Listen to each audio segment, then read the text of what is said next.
Hello बच्चों, आज हम आपके लिए लेके आए हैं centre of mass JEE advance, जिसमें हम करेंगे सेंटर ऑफ मास के कंसेप्ट को एकदम से क्लियर। तो नोट और पेन मेरे साथ निकाल लो। चलिए शुरू करते हैं। सेंटर ऑफ मास किसे कहते हैं? आपने एक बहुत ही फेमस सा जो है सुना होगा एग्जांपल, कि अगर आपको किसी इस पेन का सेंटर ऑफ मास ढूंढना है तो आपको क्या करना पड़ेगा, इस तरफ ऐसे करके इसे ज्वाइन कर लो और फिर इसे एक उंगली निकाल लो। तो अभी क्योंकि ढक्कन है इसलिए मैं परफेक्ट नहीं कर पा रहा हूँ, लेकिन अगर मेरे पास कोई पेन होगा तो शायद हो सकता है। हाँ, है मेरे पास। एक सेकेंड।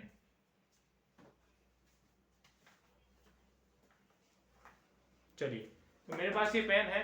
अगर मुझे इस पेन का सेंटर ऑफ मास ढूंढना है तो मैं क्या करूंगा, दोनों सेम डिस्टेंस पर इसे इस तरह ला दूंगा और मुझे यहाँ से सेंटर ऑफ मास मिल जाएगा। सेंटर ऑफ मास हम किसे कहते हैं? जहां पर, ठीक है, एक अच्छी definition soon low. Centre of mass, center of mass is a point where the mass moment of an object is zero. Zero और मे बी जीरो, क्योंकि कभी कभार एडवांस में आपको स्टेटमेंट वाइज पूछ लिया जाता है कि क्या मास मोमेंट जीरो है या नहीं। ठीक है, तो ये जीरो हो भी सकता है, नहीं भी हो सकता, मे और मे नॉट बी जीरो। ठीक है, अब सेंटर ऑफ मास जो है हमारे पास दो बास, हमारे पास ये मास डिस्ट्रीब्यूशन पर, मास डिस्ट्रीब्यूशन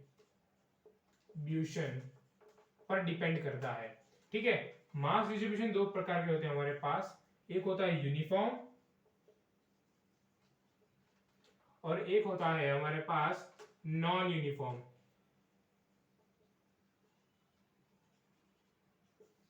ठीक है, क्या आपको समझ में आ रहा है?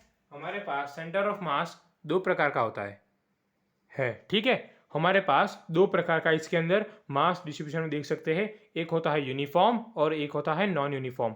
तो अगर आपको कभी भी पूछा जाए कि क्या centre of mass is depends on mass distribution, तो यस एंड यस। एक और statement, the centre of mass is only depends on mass distribution, क्योंकि वो सिर्फ और सिर्फ मास डिस्ट्रीब्यूशन पे जो है डिपेंड्स है, बाकी किसी के अंदर ऊपर डिपेंड नहीं रहता। तो मास डिस्ट्रीब्यूशन हमें पता है दो प्रकार के होते हैं, एक होता है यूनिफॉर्म, एक होता है नॉन यूनिफॉर्म। यूनिफॉर्म यानी मैं क्या कह सकता हूं कि इस पेन का मास, इस पेन के हर एक छोटे, एक स्मॉल एलिमेंट का मास, जिसे मैं डीएम कह सकता हूं, अभी आगे आएगा, वो इस पर यूनिफॉर्मली इसके ऊपर सेपरेट आउट है। यानी कि इस पेन का मास को अगर मुझे निकालना है तो मुझे इसके छोटे छोटे एलिमेंट को निकाल कर उन सब का एडिशन करना होगा, तब मुझे जाके मिलेगा centre mass distribution of whole pen. यानी कि इस पेन के ऊपर छोटे छोटे एलिमेंट का मास यूनिफॉर्मली डिस्ट्रीब्यूट है। ठीक है, आपने अगर आप ड्रॉपर के बच्चे हो तो आपको पता होगा कि इलेक्ट्रोस्टैटिक में भी ये आता है कि मास पूरी बॉडी पे यूनिफॉर्मली रिंग के ऊपर जो है हमारे पास डिस्ट्रीब्यूट होता है। ठीक है, हमने एक केस भी देखा था कि यूनिफॉर्मली चार्ज डिस्क या यूनिफॉर्मली चार्ज रिंग, अगर आप 12th के बच्चे हो या ड्रॉपर के बच्चे हो आपको ये समझ में आ रही होगी। 11th के बच्चे को लोड लेने की जरूरत नहीं है, उसे हम अलग से आराम से पूरे टॉपिक वाइज समझाएंगे। तो अभी के लिए आपको ये समझ में आ रहा है कि centre of mass is the point where the mass moment of an object is zero. अच्छा, अब इस मास मोमेंट पर थोड़ी सी चर्चा करते हैं। मास मोमेंट कैसे कहते हैं? ठीक है, मास मोमेंट यानी मैं पूरे सिस्टम का मास जोड़ के इसको जीरो कर सकता हूं। मास मोमेंट यानी मैं पूरे सिस्टम का मास लेके उसे जो जोड़ करके जीरो कर सकता हूं। अगर वो जीरो आता है तो वहां पे सेंटर ऑफ मास होने के चांसेस है। ठीक है, अच्छा, तो चलिए अब एक केस देखते हैं नॉन यूनिफॉर्म और यूनिफॉर्म दोनों का। चलिए देखते हैं। तो अभी के लिए मैं आपको एक बेसिक इंफॉर्मेशन देना चाहता हूं। आई होप कि आपको दिख रहा होगा। एक सेकंड, आपको दिख रहा है क्या? एक सेकंड। हाँ, चलिए, तो सेंटर ऑफ मास में आगे बढ़ते हैं। चलिए, कहाँ गया मेरा पेन? ये रहा। ओके, तो सेंटर ऑफ मास, मान लो कि एक प्लेन है, ये एक्स वाई प्लेन। ठीक है, एक्स वाई प्लेन, यहाँ पे दो मासेस दे रखे हैं। एक का मास है m1 जिसका जिसका हमारे पास जो है यहाँ पे हम कह सकते हैं यहाँ पे ओरिजिन से लेके m1 यानी ये होगा r1। Position vector is the mass m1 का पोजीशन वेक्टर r1 है ओरिजिन से, ये है मास m2, उसका पोजीशन वेक्टर है r2 और यहाँ कहीं पे हमें rc दे रखा है। rc यानी सेंटर ऑफ मास, ठीक है, सेंटर ऑफ मास rc दे रखा है। क्या कहा हमने? एक सेकंड, क्या आपको दिख रहा है? शायद आपको दिख रहा है लेकिन एक सेकंड, ओके चलिए। तो यहाँ पे हमें दे रखा है, यहाँ पे XY प्लेन पे एक मास m1 है जिसका ओरिजिन से पोजीशन वेक्टर r1 है। r1 यहाँ पे क्या है बेटा? r1 एक पोजीशन वेक्टर है, ठीक है, r1 एक पोजीशन वेक्टर है, सॉरी फॉर इंटरफेरेंस। हाँ, तो r1 हमारे पास एक पोजीशन वेक्टर है। r1 को मैं लिख सकता हूँ r1 माइनस 0। r1 एक पोजीशन वेक्टर है, ठीक है। अगर आप क्वेश्चन में जाओ, अभी मैं बेसिक ले रहा हूँ तो क्वेश्चन में तो कुछ भी दे सकते हैं, r1 माइनस r2 को हम rc कह सकते हैं, ठीक है, तो ये सब आगे आएगा। तो अभी के लिए हमारे पास r1 एक पोजीशन वेक्टर है, एज r2 भी हमारे पास पोजीशन वेक्टर है, ठीक है। तो अगर मुझे इन लोगों का सेंटर ऑफ मास निकालना है तो मैं कैसे निकाल सकता हूँ? तो यहाँ पे ध्यान से समझना, अगर मुझे यहाँ पे इसका सेंटर ऑफ मास निकालना है rc, तो rc will be m1 r1 vector plus m2 r2 vector divide by total mass m1 plus m2। Note करें, इसको नोट करें। क्या बोला मैंने? क्या बोला? rc वेक्टर अगर मुझे सेंटर ऑफ मास दिखाना है तो rc vector equal to m1 r1 plus m2 r2 divide by m1 plus m2। Mass of m1 into position vector of m1 plus mass of m2 into position vector of m2 divide by total mass m1 plus m2। Sorry एक सेकंड okay, क्या दिख रहा है आपको? Mass of m1 plus mass of m1 into r1 plus mass of m2 into r2 divide by m1 plus m2, ठीक है। अच्छा, अब अगर मुझे सेंटर ऑफ मास x के अराउंड चाहिए तो x एक्सिस का यानी कि centre of mass i cap का हमारे पास आएगा sigma mi xi upon sigma mi। ये तो हमें यहां से भी दिख रहा है सर, सिग्मा mi xi यानी सर सिग्मा का मतलब होता है समेशन यानी सम करना, जोड़ना, एडिशन करना, additive system. m1 r1 plus m2 r2 divide by m1 plus m2 हमें दिख सकते हैं x सेंटर ऑफ मास से, ठीक है। आई होप कि आपको दिख रहा होगा।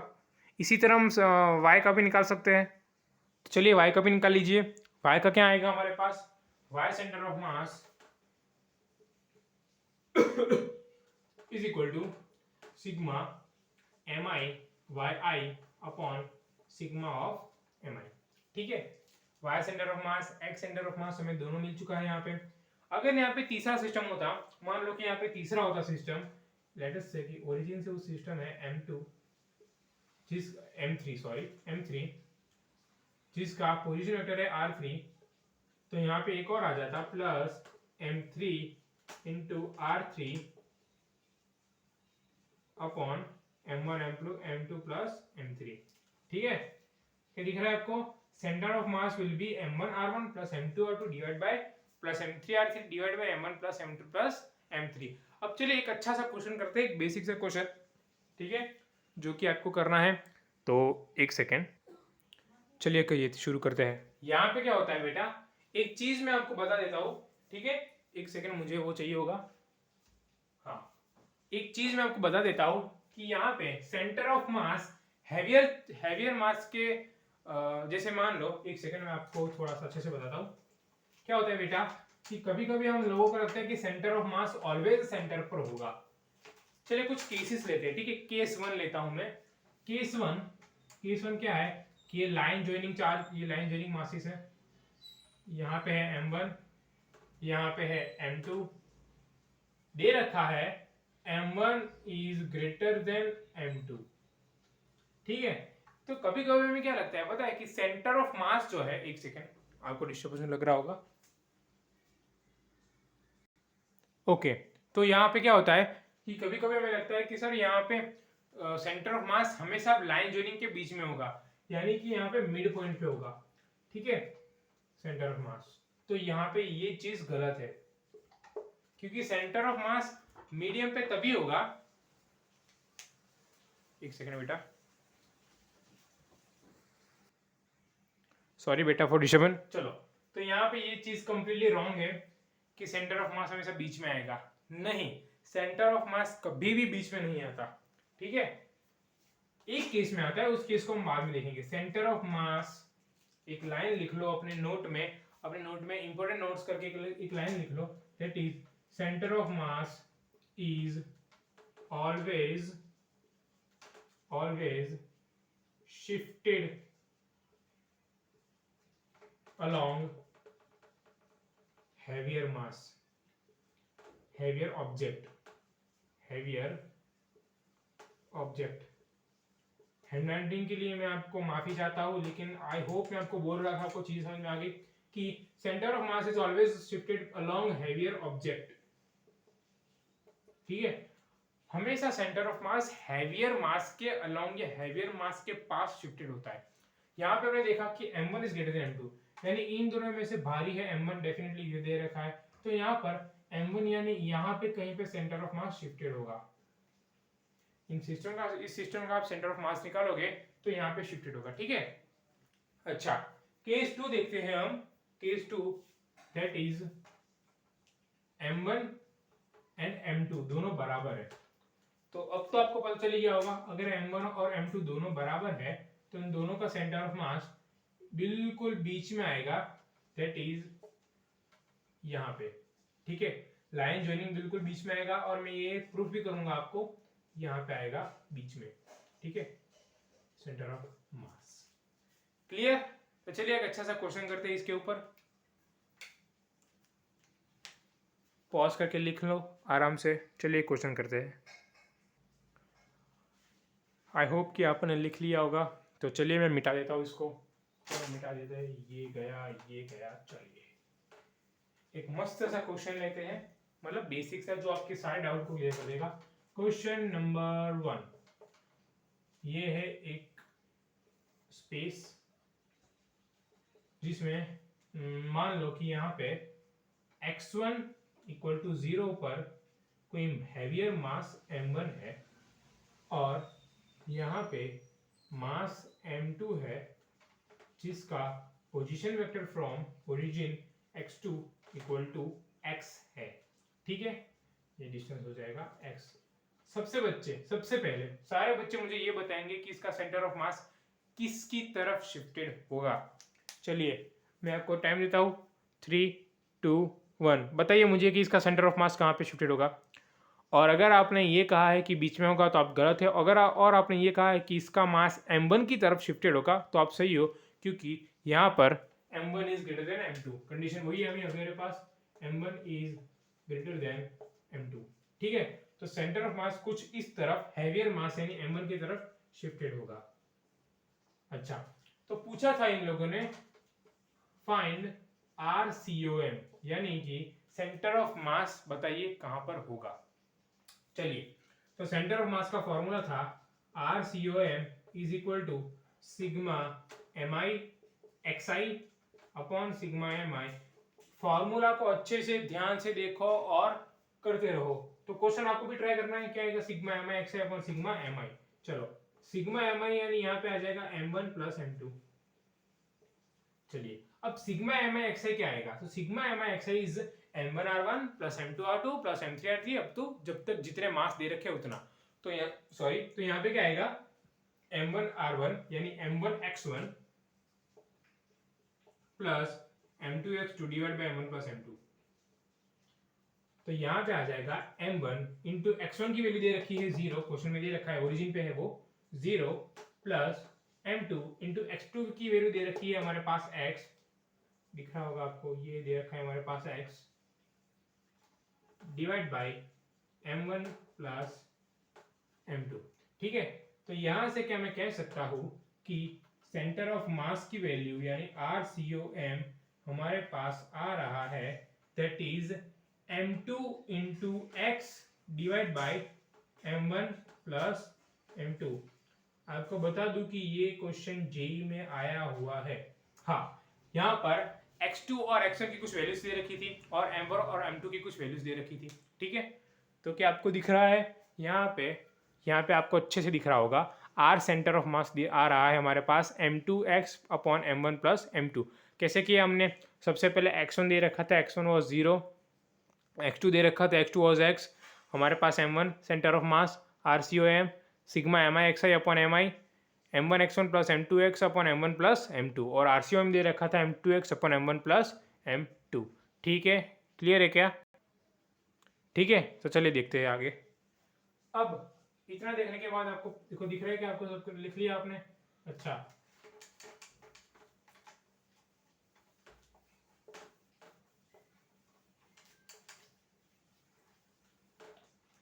अब जो बच्चे क्लास 12th में हैं उनको थोड़ा सा आइडिया होगा कि इलेक्ट्रोस्टैटिक में हम देखते थे कि अगर किसी स्पेस पे दो चार्जेस दे रखे हैं Q1 Q2, ठीक है। अब अगर बच्चे सोचेंगे कि COM में कहाँ से आएगा, तो यहाँ पे काम में आता है ये है मास m, ये है लाइन ज्वाइनिंग और यहाँ पे है थीटा और ये है हमारे पास इलेक्ट्रिक फील्ड और अगर यहाँ पे थीटा है तो यहाँ पे थीटा और ये है हमारे पास P। ठीक है, P is dipole moment.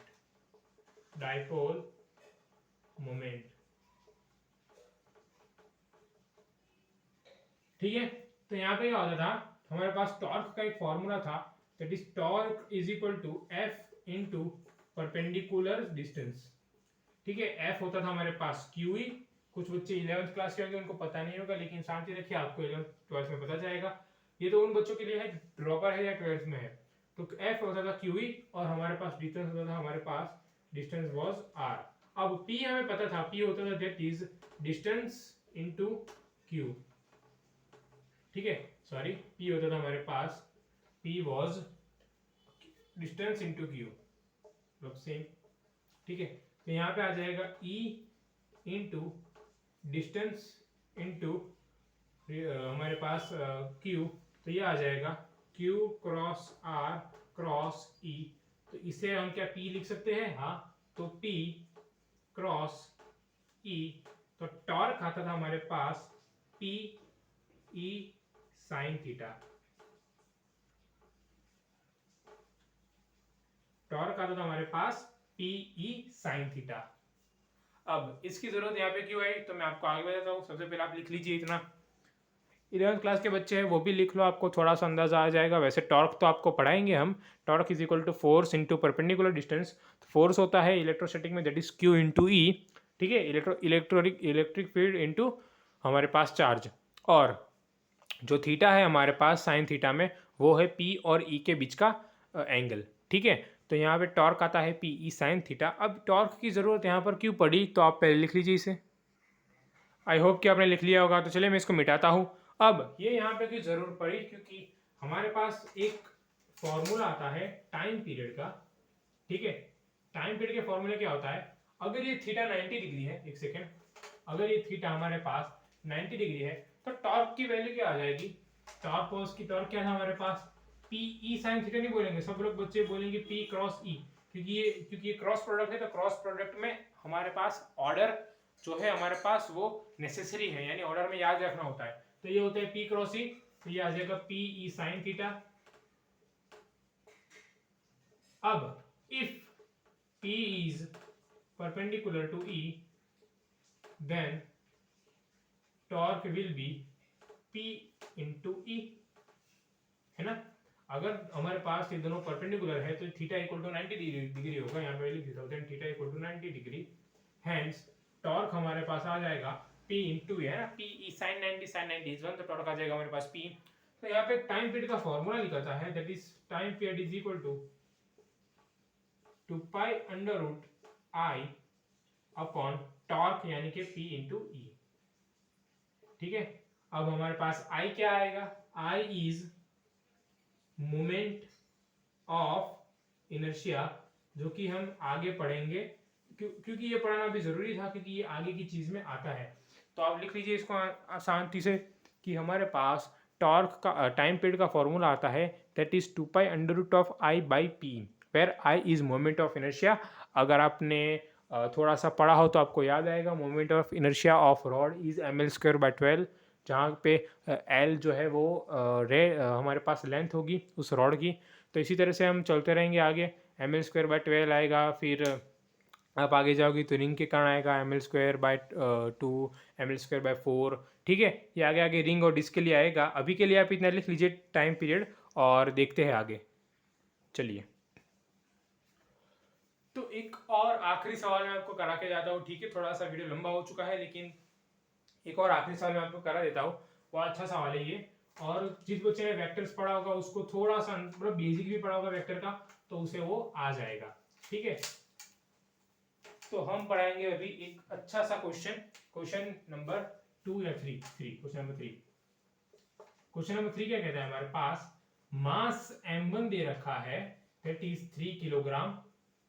Mass m2 दे रखा है 5 किलोग्राम, और पोजीशन वेक्टर ऑफ m1 दे रखा है, दैट इज, ध्यान से देखना, 3i minus 4j plus 7k cap. Randomly मेरे को वैल्यू दे रहा हूं। ठीक है, R2 दे रखा है 4i माइनस 7k कैप। अब i j के आपको पता होगा। ठीक है, ये मैंने पहले बताया था, ये होता है i, ये तो है y, ये होता है i, ये होता है j, और ये होता है k। ठीक है, तो ये तो आपको पता होगा, बट यस, चलो फिर से बता दिया मैंने, कोई बात नहीं। तो पूछा क्या है, इन लोगों ने पूछा है find center of mass along x, center of mass along y, center of mass along z। ये तीनों फाइंड करना है और बताना है कि क्या आएगा। तो चलिए, इस टाइप के क्वेश्चंस आते हैं एग्जाम में। मैंने सिर्फ वैल्यू चेंज की है, आपको क्वेश्चन समझ में आ रहा होगा। मास m1 दे रखा है 3 kilogram, mass m2 is 5 kilogram. पूछा क्या है, r1 दे रखा है, r2 दे रखा है, पूछा है x centre of mass, y centre of mass and z centre of मास। तो वीडियो को पॉज करना है, इसको ट्राई करना है। जिन बच्चों ने ट्राई कर लिया, वेरी गुड। तो चलिए इसका सॉल्यूशन देखते हैं। सबसे पहले हम ढूंढेंगे एक्स सेंटर ऑफ मास। ठीक है, अच्छा, तो जिन बच्चों से नहीं हुआ जरा ध्यान से देखो, फॉर्मूला क्या था हमारे पास, सिग्मा एम आई एक्स आई अपॉन सिग्मा एम आई, ये फॉर्मूला था हमारे पास।